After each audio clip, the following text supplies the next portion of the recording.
Mapagpalang araw sa lahat ng mga nakikinig sa channel na ito, lalong-lalo na sa inyo, Sir Kano. Ako nga po pala si Maya, hindi ko tunay na pangalan, at ang kwentong ibabahagi ko ngayon ay nangyari nung panahong 7 buwan akong buntis at nang bumalik kami ng asawa kong si Cesar sa probinsya nila sa Mindanao. Nawala ng trabaho si Cesar dahil sa pagbabawas ng tao sa pabrika at ako naman tumigil bilang cashier sa isang grocery dahil nga nabuntis. Pinilit naming magtiwala sa kapalaran at sa kaunting ipon. Sakay ng bus at Roro, saka isa pang mahabang biyahe ng jeep. Konti na lang, mahal, bulong ni Cesar habang nakaakbay sa akin sa loob ng jeep. Isang sakay pa, tulog ka muna. Sumandal ako sa kanyang balikat habang hinihimas naman niya ang tiyan ko. Malakas ang sipa ng anak namin, yung para bang sumasayaw sa loob. Saktong paalis na sana ang jeep na may biglang sumigaw na boses mula sa labas. Sandali lang! Para! At may biglang umakyat na isang ale. Payat pero matikas ang tindig nito. Naupo ito sa harap namin. May bakanteng espasyo pa kasi at hindi ko malilimutan kung paano siya tumingin sa amin. Marami siyang bitbit na botelya at kung anong mga uri ng ugat at dahon. Nagkatinginan kaming dalawa at para bang may humigop ng lamig sa loob ng jeep. Para akong nilalagnat noon, Sir Kano. Pero giniginaw ako sa loob at ang tiyan ko naman nagkikislot ng paulit-ulit na para bang naiirita ito. Ayos ka lang ba? Bulong ni Cesar habang pinapainitan ng palad niya ang bato ko. Tumangutangulang ako pero habang lumalayo ang jeep, napako ang mata ko sa alley sa tapat namin. Nakita ko kung paano kumunot ang ilong niya na para bang may inaamoy ito. Tapos tumutulo ang laway niya, Sir Kano. At sobrang lapot ito na nakakadiri. Pinunasan niya yon ng panyo pero agad muling simidhi ang titig niya. At sa panahong ito, sa tiyan ko, pinikit ko ang aking mga mata. Siguro nga'y pagod lang yon o guni-guni hanggang sa walang ano-ano'y. Parang may malamig na madulas na sinulid na unti-unting dumadaan sa ilalim ng bestida ko. Gumagapang ito paakyat at papunta sa pusod ko. Gusto kong sampalin ang sarili ko para magising. Gusto ko itabig ang misteryosong lamig pero naninigas sa mga daliri at kamay ko na para bang kinukuryente ako. Napakakatlabi ako, Sir Kano. Walang boses na lumalabas sa akin kahit na gusto kong sumigaw. Sumakit ulit ang pusod ko. Maliit na kirot na may kasamang hilab. Yung para bang tinutusok ng aspile na malamig na dila. Biglang dumaan sa lubak ang jeep at tumindayog ito. Nagkagulatan ang mga pasahero. Nabitawan ko ang hininga kong hindi ko na malaking pinipigil ko na. Pagmulat ko, tumambad sa akin ang mukha ng ale. Nakangisi ito, Sir Kano. At doon ko nakita ang isang maputing hibla. Tila sinulid na basa. Mabilis na sumuot pabalik sa lalamunan niya at parang dila na manipis na mahaba at may buhay. Napapikit ako. Huwag ganyan, Panginoon. Dasal ko sa isip ko. Nang mahimasmasan, dahan-dahan kong kinapa ang aking pusod. At malagkit ito. May bahid sa bestida ko. Nilunok ko ang aking takot, Sir Kano, at siniko si Cesar. Oh, bakit parang namumutla ka? Bulong niya. Baka pagod lang, sabi ko. Kahit ang totoo nito'y parang nilalagnat ang loob ko sa sobrang kaba. Bababa na tayo sa kabila, doon ako papara, sagot niya. Bumaba kami sa waiting shed. Ang ale, bumaba rin. Pero biglang kumaliwa, papunta sa madilim na iskinita. Sumulyap ito muli sa akin. Yung tingin na para bang nagiiwan na marka. Mainit ang pagsalubong ng pamilya ni Cesar sa amin nung dumating kami. Si Nanay Puring, mabait pero matapang ang dating. Si Tatay Doro, yung tipo ng tao na tahimik lang pero may mga halong biro ang bawat bitaw. At ang nakababatang kapatid na lalaki ni Cesar. si Kaloy at si Obet. Unang apo raw ang dinala ko, kaya dobleng saya ang lumutang sa bahay nila. "Oh, anak, pumasok muna kayo sa silid ninyo," wika ni Nanay Puring. "Mukhang lupaypay na kayong dalawa. Maghahandaan ako ng hapunan." Tumango ako ng pagsang-ayon. Nagpalit ako ng damit. Pero parang mangingilid ang luha ko na parang nararamdaman kong hindi na gumagalaw ang aking tiyan. Kinapa ko ang pusod.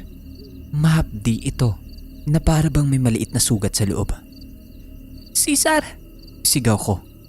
Mabilis na pumasok si Cesar at kasunod niya si Nanay Puring at si Tatay Doro. "Anong... Maya!" Halos madurog ang boses ni Cesar na makita niya ang pusod ko. "Cesar, parang tumigil siya sa paggalaw." Hikbi ko. "Sandali," utos ni Nanay. "Doro, yung langis ka sa altar." Pagkakuha ni Tatay Doro na maliit na botelya, pinahiran nila ang tiyan ko. Mainit na malamig ang kapit at sa loob-loob ko, parang may umalpas na liwanag. Ilang segundo lang, biglang gumalaw ang tiyan ko. Umaalon ito. "Salamat naman sa Diyos," sambit ni Cesar na halatang nanlalambot. Isinalaysay ko ang nangyari sa jeep. Yung ale, yung sinulid at saka yung laway. Napasa po sa sentido si Tatay Doro. "Iha, kapag binarkahan ka na, tutuloy-tuloyin ka niyan," mabigat na sabi ni Tatay. "May mga ganong nilalang dito. Hindi lahat naniniwala. Pero kung sino ang nakaranas ay siguradong hindi na makakalimot." "Mag-ingat ka, anak," dagdag ni Nanay Puring na agad may inabot sa aking isang maliit na bote. "Langis yan, ha? Kapag may masama o kumukulo na yan, maging alerto na kayo. Kasi panigurado, may mga aswang sa paligid nyo. Huwag nyo rin papatayin yung gasera nyo pag matutulog kayo sa gabi." Napabulalas ako, Sir Kano. "Aswang? Totoo ba talaga sila?" "Sapat na nakita mo, Maya, para wag mangandyaw sa gabi," singit ni Tatay Doro. Pilit na nagbibiro mahina. "Makinig ka na lang sa mga matatanda ngayon." "Oo nga, Ate Maya. May usap-usapan na may buntis na biktima noong nakaraang linggo," singit ni Boyet. "Oy, tumigil ka," singhal ni Kaloy. "Hindi nakakatulong yan." Kinagabihan. Malamig ang hangin sa balkon. May kuryente naman sa barangay kaya maliwanag ang kasadang kasing taas ng dinamítana. Nasa sala kami ni Nanay, si Tatay at si Cesar. Nagkwekwentuhan kami para maalis ang kaba. Sa balkonahin naman, nagsiselfon ang dalawang magkapatid. Nay!" sigaw ni Kaloy, sabay kalabog ng upuan. "May ibon! Ang laki! Dumaan sa harap natin!" Hindi magkamayo si Obet papasok. Hawak ang braso ni Nanay. "Tsaka ang baho po, Nay. Nakakasuka." Nagkatikinan kaming lahat. At walang ano-ano'y may biglang bumagsak sa bubong. Sa kasumunod, ang mabibigan na yapak. Tumunog ang parang nagyuyupi ang yero. At sa altar naman, pumulandit na maliliit na bula sa bibig ng bote. Kumukulo ang langis na iniwan ni Nanay. Sumirit ang tahol ng mga aso sa puno ng santol. Kasunod na mahabang alulong na parang may hinahamon. "Aba, may bisita tayo," kunwari biro ni Tatay. Pero ramdam ko ang panginginig ng boses niya. "Walang ya! Huwag dito, oy!" Agad namang sumabat si Nanay. "Hoy! Huwag mong lapitan ang bahay ko. Lalo ang mga bata sa sinapupunan. May buntot pagi kami at sibat dito. Lumapit ka at makikita mong hinahanap mo." Ilang sandali pa, may biglang malakas na pagaspas. Malakas ito na bayo ng hangin, Sir Kano. Umupo ako at hingal na hingal, kaya inalalayan ako ni Cesar. Baka gusto na nito maging ninang. Biro na sinusubukan ako patawanin. Kinurot ko siya na mahina, pero kahit papano'y gumaan ang dibdib ko. Binalot namin ang higaan ng kulambo at tinilapag ni Cesar ang karit sa gilid ng lamesa, katabi ng bote ng langis at isang piraso ng butot pagi. Inabot ito ni Tatay Doro kanina. Pangontra daw, pero hindi dapat kami maging kampante. Pagod na pagod ako noon, pero hindi ako inaantok. Maya-maya sumakit ang tiyan ko. Grabing pananakit na akala ko'y manganganak na ako. Napabaling ako sa isang siwang ng jealousy dahil maliwanag sa poste at parang may nasilip akong isang anino. Dahan-dahan itong dumikit sa bintana. Ang dalawa niyang kamay. Mahahaba ang kuko at humahagod sa salamin. Kinurot-kurot ko si Cesar, ngunit hindi ito magising. Parang may nakapatong na pandinig sa amin. Nag-uunahan ang tibok ng puso ko at ang likod ng bata sa loob. Walang humpay na kaluskos at kalmot na naririnig ko, Sir Kano. Nang silipin ko ulit, ito na naman. May maputing hibla na lumusot sa jealousy. Maliit katulad ng sinulid. Pero buhay at gumagapang ito. Pilit itong pumapasok sa kwarto namin. Umigkas ako at halatang nanginginig. At dahil hindi magising si Cesar, ako na mismo ang humawak sa kwarit at tumwesto sa gilid ng bintana. Hinintay kong humaba pa ang hibla. At isang buong maniin na hampas. "Lintik ka!" Bulalas ko na halos mawasak ang aking boses. Muli kong hinampas ito. Madulas pero may tama at biglang tumilamsik ang dugo sa gilid ng jealousy. Biglang umatras ang hibla, Sir Kano, at may biglang ungol ng hayop, Sir Kano. Nahalata mong nasaktan. Doon pa lang nagising si Cesar. "Maya!" At walang ano-ano'y pumasok si Obet, tapos si nanay at tatay sa kwarto namin. Nanginginig ang kamay ko, Sir Kano, habang ipinapakita ang dugong bakat sa jealousy. "May pumasok. Dila. Para bang sinulid." Halos may ngiyak-ngiyak na pagpapaliwanag ko sa kanila. "Dila ng gamunan," mariin sabi ni tatay na sinilip ang siwang. "Tinamaan mo ito.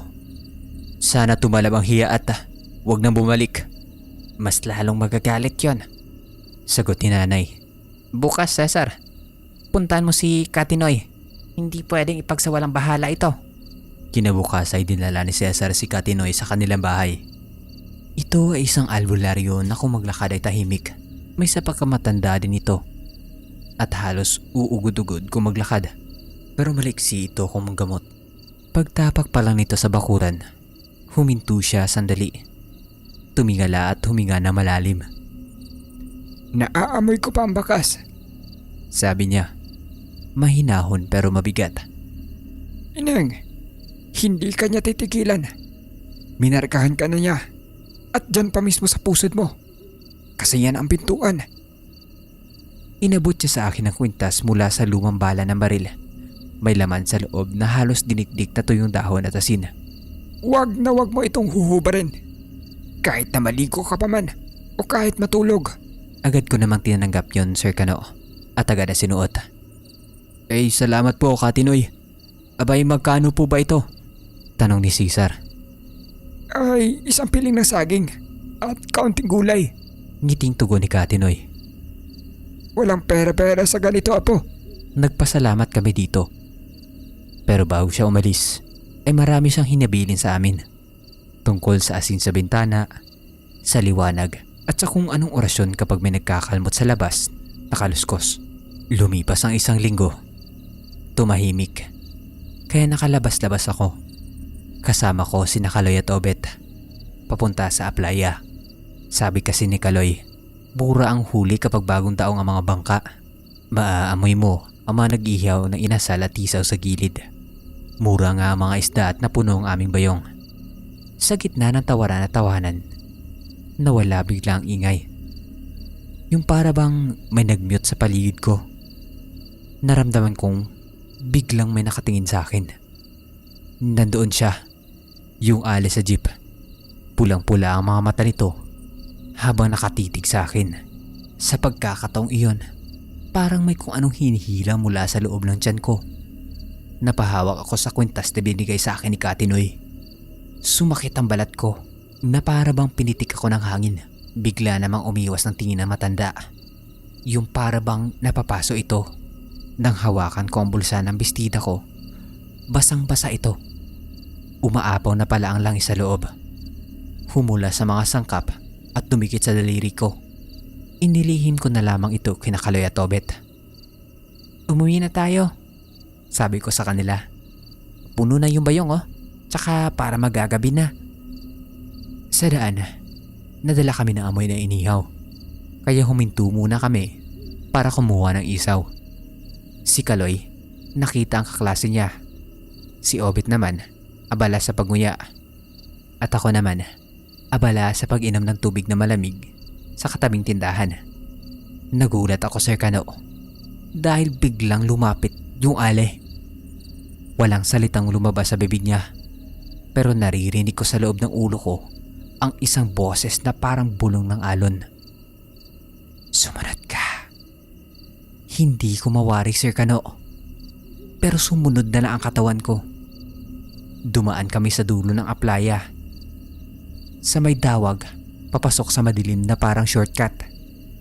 Pakiramdam ko noong panahong yun, Sir Kano, ay parang lumilindol. Umiikot ang sikmura ko. Pero ang mga paa ko, para silang pagod na mga batang sumusunod sa ina. At kahit na malayo na ako, ay dinig ko pa din ang boses ni Kaloy at Obet sa may aplaya. Nasaan na kaya si Timaya? Tanong ni Obet na halatang kinakabahan. Tinawagan nila si Cesar. Kuya, nauna na ba siyang umuwi? Abay hindi. Bulyaw ni Cesar. Bakit nyo hinaya mag-isa si Ate Maya nyo? Alam nyo namang delikado ngayon eh. Hindi nagtagal ay nandoon na sila. Kasama si Tatay Doro at ang kanyang mga pinsan. May nakakita raw sa akin na kasunod ang ale. At papunta kami sa dalampasigan. Doro! Sigaw ng isa niyang kasamahan. May lata ka ba dyan? Dinampot naman ni Tatay ang kalawanging lata ng gatas na nasa sulok at pinukpok ito ng bato. Paulit-ulit at malakas na kalansing nito. Sabay sigaw ng, Maya! Makinig ka sa tunog! At habang nakatitig ito sa kagubatan kung saan ang aming direksyon, napabulong ito ng, Hinipnotis mo si Maya at siguradong masama ang balak sa kanya. Si Cesar ay nandoon rin at napasabing, Pag may nangyari sa ina ko, Diyos na lang ang bahala magpatawad sa inyo. Pinauwi na si Kaloy at Obet dahil delikado doon. Pero sumingit pa rin ang dalawa at kumabig sa kabilang daan. Hahanapin namin siya, kuya, bulong ni Kaloy. At nang walang ano-ano'y, may biglang isang malaking halimaw na tumalon mula sa mga damuhan. Nanggagalaiti ito, Sir Kano. Pero agad-agad ang umatras ito. Napasigaw sina Obet at Kaloy at tumingin doon sa kinaroroonan nila si Cesar. Kuya! Nandito! Dito po! Dinig ko ang mga papasok na mga tao sa kagubatan, Sir Kano. Agad ako natagpuan ni Cesar sa ilalim ng puno. Nanlupaypay ako dahil sa parang pagod na pagod ako, Sir Kano. Mahal, si Kaloy. Napaturo ako sa malayo. Nandoon si Kaloy na duguan ng braso na siya namang inalalaya ni Tatay. Napailing ito. Magsiuwi na tayo. Gagamutin natin ang sugat nyo. Nako, iba ang kalaban na to. Pag-uwi namin ng bahay ay sermon ang inabot ng dalawang magkapatid. Bakit kayo sumunod? Ha? Habang pinupunasan ni Nanay ang mga sugat ni Kaloy. Ako naman ay umiinom na maligamgam na tubig na may kung anong dahon at pinapahiran na langis ang aking tiyan. Lumipas na ilang oras at kakatapos na namin kumain. Sinabawang isda ang ulam namin na galing sa aplaya. Nang may biglang kumatok sa aming pintuan. Mga kalalakihan ito, Sir Kano. May dala itong mga matutulis na bagay at buntot pagi. Sila raw ay tumutugis ng halimaw at kasamahan ni Katinoy. Ang halimaw ay nanggaling sa Sitio Bagakay. Nanay siya ng isa sa mga nagkakaingin dyan sa palayan. Umalis na sila roon pero natuntun niya pa rin ang kanilang tinutuluyan. Ayaw niya raw patayin. Dagdag pa ng isa na halatang may galit sa tinig. Nagmamakaawa pa nga ito eh. Nangako daw na hindi na babalik. Aba, hindi ako kampante dyan. Giit ni Tatay Doro na nakasaklay sa pinto. Abay, paano kung bumalik yan? Huwag kang mag-alala, Doro. Malamig na tinig ni Katinoy na nanlilisik ang mga mata. Kapag sinira ng lahi nila ang pangako, sa kanila babalik ang sumpa. Sakit ang dadapo sa kanya. Sakit na hindi kayang gamutin ng tao. At unti-unting uubusin hanggang mawalan siya ng lakas para manghuli sa gabi. Tumahimik ang buong bahay, Sir Kano. At sabay-sabay ang lahat na napabundong hininga. Sa totoo lang, hindi pa din sapat para mabawi ang kaba sa aming dibdib. Lumipas ang mga araw na walang kumakaluskos sa bubong at walang aninong sumusungaw sa jealousy. Bawat gabi ay maliwanag ang ilaw sa aming silid at nakapila ang asin sa bawat bintana. Hindi dahil sa takot, kundi isang paalala na ang tapang namin ay may hangganan. Hindi ito palagi sigaw, kundi pasensya, dasal at pag-iingat. Sumapit ang araw na nanganak ako, Sir Kano. At dinala ako ni Cesar sa isang malapit na health center sa amin. Madali lang ang lahat. Para bang sinuklian ng langit ang lahat ng takot at pagdurusang pinagdaanan namin na isilang ko ang isang malusog na batang babae. Malakas ang iyak nito. Mapula ang balat at agarang humigop ng gatas mula sa akin. Si Cesar naman, hindi mapigilan na pag-iyak dahil sa saya. Si Nanay Puring naman ay kunwaring walang luha. Ngunit baka sa kanya ang sabik na mahawakan ang kanyang unang apo. Si Tatay Doro ay tila ba nabawasan ng bigat ng balikat, ngunit taas noo ang kanyang tingin. Si Nakaloy at Obet ay nakangiti habang pinagmamasdan ng kanilang pamangkin. At minsan, kapag tahimik ang gabi at ang mga dahon ng santol ay mahina lang na sumasayaw sa hangin, para bang naririnig ko pa rin ang kalansing ng lumang lata sa malayo. Paalala na kahit may mga nilalang sa dilim, mas malakas pa din ang pananampalataya sa Diyos. At kung nagtataka kayo kung bumalik pa siya, ay hindi ko na alam. Hindi na rin namin hinanap ang sagot. At simula ang mapabalita na may aswang sa aming lugar. Ang bawat tao ay lagi may ilaw at may langis na nakahanda. At kung sakaling may kaluskos, maririnig niya ang sabay-sabay naming babala na wag dito, wag sa amin.